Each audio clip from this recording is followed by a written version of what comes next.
2020 Democratic frontrunner Joe Biden facing major scrutiny for yet another blunder made on the campaign trail. This time, he's being accused of telling a false war story while describing security concerns and traveling to war-torn Afghanistan when he was vice president. Now, Biden says he was trying to honor a Navy captain who refused to receive the Silver Star from him for his heroism. Four-star general asked me whether I'd go up into the FOB. Now, everybody got concerned, the vice president going up in the middle of this, but we can lose a vice president. We can't lose many more of these kids. Not a joke. This guy climbed down a ravine, carried this guy up on his back under fire, and the general wanted me to pin the Silver Star on him. I got up there and stand, this is God's truth, my word is a Biden. He stood at attention. I went to pin him, I said, sir, I don't want the damn thing. Do not pin it on me, sir. Please, sir. Do not do that. He died. The Washington Post calling out Joe Biden over that story, saying the former VP mixed up several events, jumbling them together to create a false narrative. And Biden pushing back on the controversy and wondering what the big deal was. I was making the point how courageous these people are, how incredible they are. This generation of warriors, these fallen angels we've lost. And so that I don't know what the problem is. I mean, what is it that I said wrong? All right, Lawrence, what do you make of all this? I don't think it's the lying. I mean, most people believe that politicians lie. I think that's kind of baked in with the voters. Politicians just lie all the time.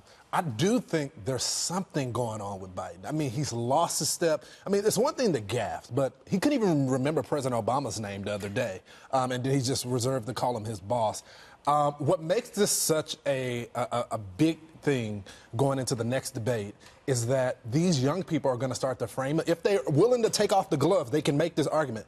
Biden is too old, right? He's too old, and you see that he's too old. And so it's just not about new ideas now. It's a matter of, can the president actually remember intelligence right now when he has to make a decision if he goes to the Oval Office? And I think Democrats are going to have a conversation about this whole electability thing. If your candidate cannot remember things, I don't think he can go on a debate stage and defeat Donald Trump. Well, let's not attribute this gaffe, whatever it is, to age, because there are a lot of people who are older than Joe Biden who still got it going on. And then see, Greg and I, we're seasoned. Yeah. Right, Greg? I would say that. We're seasoned, but... So you're saying it was a head injury? No, I'm saying that sometime when you have a lot of information in your brain and you try to put it out your mouth, it comes across like you're jumbling the story. So... But he did jumble it. Oh, he jumbled it. Look, the facts are there, okay? But most people know Joe Biden's character. They know his value system. They know that he visited Iraq and Afghanistan over 21 times as a United States senator and vice president. But this story, the way it came across and it came out, heartfelt, because people know that Joe Biden is heartfelt. That's why I continue to touch him, and I'll touch you just to show you. He touches a lot of people. He touches with his heart. And his hands. The media, the Washington Post decided they're going to check in on this and try to make a big deal out of it, but it might not hurt him. Well, you know what? He tells a good story. Yeah. He's kind of like a child, you know. I was president of Mars. And we built a balloon raft, and we went to Australia, and I met lions and tigers and giraffes.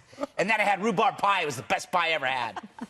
That's my impression. But here's the problem. It may not be that funny, because I think you can end a presidency like that. I'm not sure you can start one. You can't start a presidency already kind of like slow. And I like Joe Biden a lot. And if he leaves this race, which I think he will, I do think he will. Oh, wow. Then it's Fantasy Island without Mr. Rourke or Tattoo. It's basically all supporting cast. And I think that if he leaves, I don't know who else is there. But I see this and I go like, this is... There's something else there that makes it so that the joke isn't that funny. And it's like he's not so much driving news stories on his own, like the stories are driving him. So stories about all of these other things, like he's not out there making the news is coming to him. Sure, he's reacting to it in that way. what I find so disturbing as a voter is the notion being put forth by his defenders that we're in some type of post-truth era, that there's a spectrum and that, well, it's not as bad as this, so it's okay, that his misstatements and misspeaks and gaffes are not the same as, quote, Trump's purposeful daily assaults on the truth. And, well, these are just slips, but what Trump does is a horribly, bending the truth, and it's historically an assault. All of these things that, to me, as a voter, I deserve the truth all the time, end of story, period. And I don't want my commander-in-chief representing me in international diplomacy negotiations with someone that, well, is he going to say the wrong story? Is he going to be called out later and humiliated? Well, one thing I think, Dawn, I wanted to ask you about is, to Lawrence's point, so now we have the upcoming debate. You will only have 10 of them on stage. It's the first time that the 3 to 4 front runners will be on stage together. I have a theory that Elizabeth Warren or Bernie Sanders will not go after Joe Biden for things like this.